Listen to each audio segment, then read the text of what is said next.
Shortly afterwards, we saw him heading straight towards the mountains, some 70 kilometers away.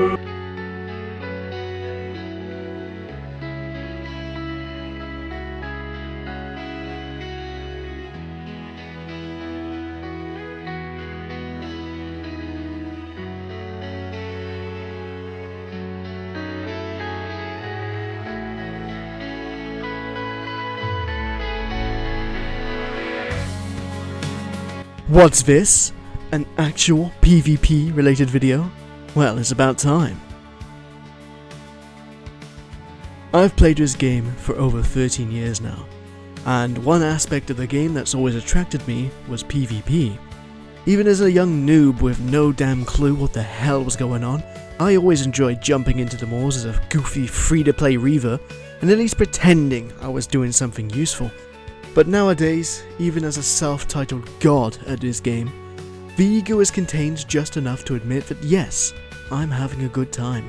I'm gaming. I'm mature and very grown up, and I can admit that I enjoy PvP.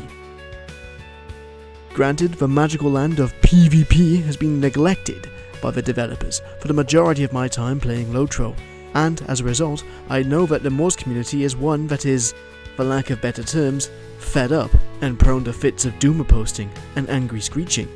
However, I want to present the argument that indeed the Moors is not dead, far from it, and there's enough passion left to give Orion's beloved bastard child renewed spirit.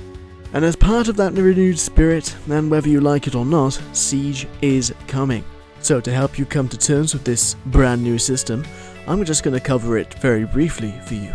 The Siege system comes with two main tools that you can place around the keeps of TR and Lug, ballistas and... fuck, my mouse. and battering rams. Ballistas are for the defenders. You simply place them in an area that isn't too close to another ballista and let it do its thing. Providing it has line of sight to an enemy player, it will attempt to fire upon it. Attackers can see if they're being focused by a purple eye effect. By the way, they fucking hurt, so don't get hit. Battering rams are used to knock down the big fuck-off sized doors that can block entrance to both players and monster players. Kind of a no-brainer, really. The doors are constructed when 10 Build-A-Gate quests are completed in a keep. The resources needed to build them is wood from the Grinwood. You'll also need to control LC to do this. But wait, there's more. If you're attacking a keep that is well defended by a door, you could choose to go the sneaky route. Do you remember those old forward camps, the ones that had nothing in them? Well, now they have a purpose. You can capture a flag and go underground once again. Whoa, shit! Is that a delving of Froor? Duff is back, baby, Duff is back. No, it's not back. Hold your horses. This is not the delving of Froor. This is a new tunnel called the Underseafs. But I think they should have called it the Undershits, because this place is ugly. The color coding is a nice touch, but it really feels like it belongs in the Ettenmoors, if you know what I mean. But nobody comes to the Ettenmoors to admire the fucking scenery, so what's so special about this place?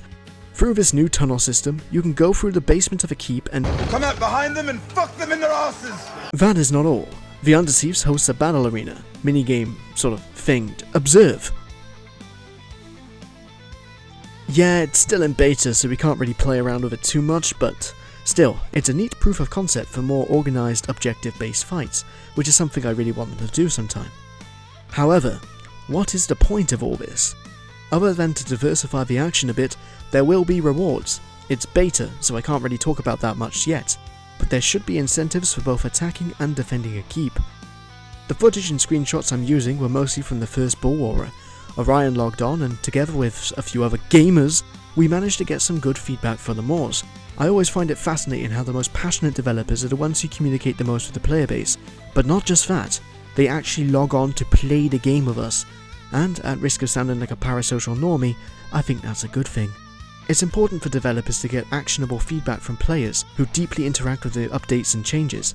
It helps give them a much needed perspective on what they're working on. Anyway, I'm shitting out this video before the boober class comes. Siege has been tested as far as I'm concerned.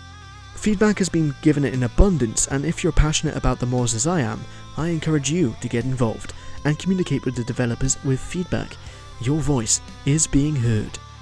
The real test will be the creep class, Angmar and Booba. In my opinion, that is the sink or swim moment. So until then, take it easy.